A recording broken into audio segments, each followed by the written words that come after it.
হ্যাঁ, সাকিবের সাথে আমার যোগাযোগ হয়েছে। সাকিবের খুব ভালো সম্ভাবনা আছে বাংলাদেশ থেকে রিটায়ার করার।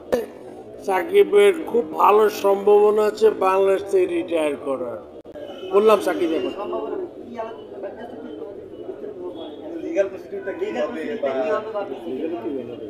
লিগ্যালটা তো আমি বলতে পারবো না।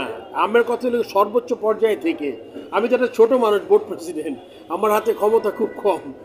আমার কথা হলো সাকিব ব্যাপারটা পুরোপুরি গভর্নমেন্ট লেভেল থেকে আসতে হবে। আপনি জানেন, আগেও বলেছি আইন শৃঙ্খলা বাহিনী আছে, তারপরে এখানে অ্যাডভাইজার আছেন, চিফ অ্যাডভাইজার আছেন, তারা কিন্তু ডিসিশন নিবে তার সামগ্রিক যেই ইয়েটা নেয়ার, মানে দায়িত্বটা নেয়ার, ওটা যখন আমরা পেয়েছি। আর আমাদের যতটুকু ক্ষমতা, যেমন স্টেডিয়ামের ভিতরে আপনার ও ইনডোরে যাবে, ও মাঠে খেলবে, ওই যে ওইখানে আরেকটা প্র্যাকটিস গ্রাউন্ড আছে, ওখানে যাবে, এই দায়িত্বটা তো আমার নেওয়া খুব সহজ।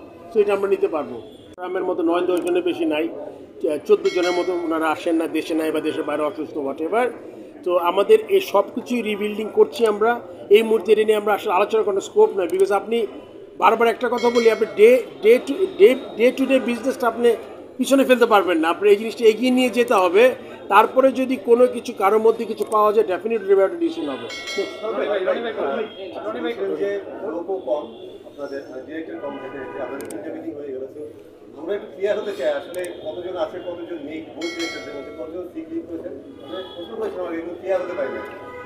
আসলে আজকে তো আমাদের 3টা বোর্ড মিটিং হয়েছে, যেটা হলো গিয়ে সাধারণ বোর্ড মিটিং, একটা ইমার্জেন্সি মিটিং, 4টা মিটিং হয়েছে। এখন বোধহয় সময় এসছে যারা নেই তাদের ব্যাপারে একটা ডিসিশন নেয়।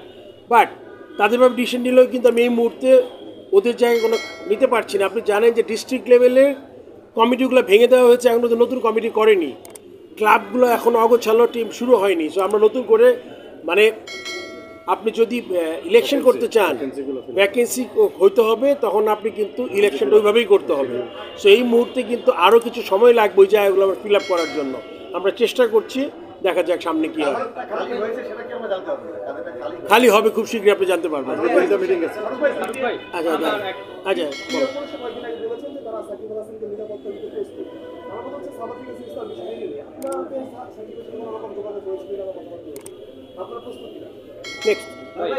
স্ট্যান্ডিং কমিটির ব্যাপারে কোনো সিদ্ধান্ত আমরা এখনো জানতে পারিনি।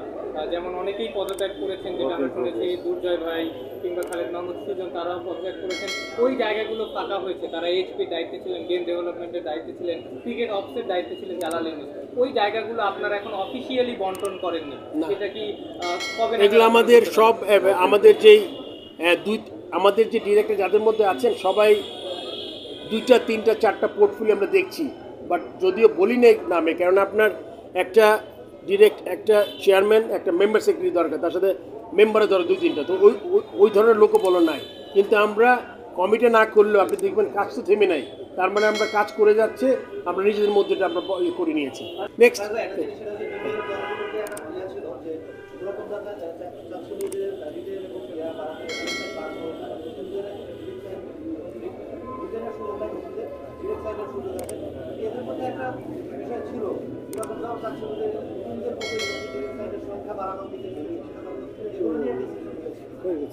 হ্যাঁ, এডিশন হয়ে গেছে, পেয়ে যাবেন কালকের মধ্যে আপনি। এটা আমরা ড্রাফট পেপার তৈরি করে ফেলেছি, হোপফুলি কালকের মধ্যে আমরা করে ফেলবো। এটা সবার জন্য ভালো, যেটা হয় পুরানরা যাতে অখুশি না হয়, নতুনরা যাতে অখুশি না হয়, মোটামুটি ব্যালেন্স করে একটা ডিসকাস করে আমরা একটা মাঝামাঝি আসতে পেরেছি। পিচের ব্যাপারে খুব ইম্পর্টেন্ট কোয়েশ্চেন করেছেন আপনারা। আমার গ্রাউন্ডসের চেয়ারম্যান, আমার বস কথা বলেছেন গ্রাউন্ডসের ব্যাপারে।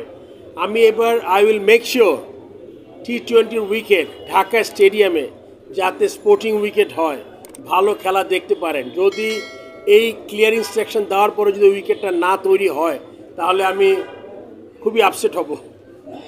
সেটা আমি চেষ্টা করব যাতে আপনার একটা ভালো স্পোর্টিং উইকেট হয়, যাতে প্লেয়াররা ভালো উইকেটে স্কোর করতে পারে, বোলাররা ভালো উইকেটে রান করতে পারে। তো সেটা দেখা যাবে।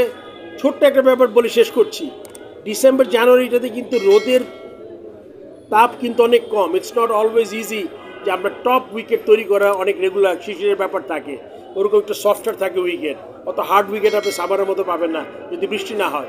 সেই দিকে বিবেচনা করে আমরা চেষ্টা করি ভালো স্পোর্টিং উইকেট। অনেক ধন্যবাদ সবাইকে।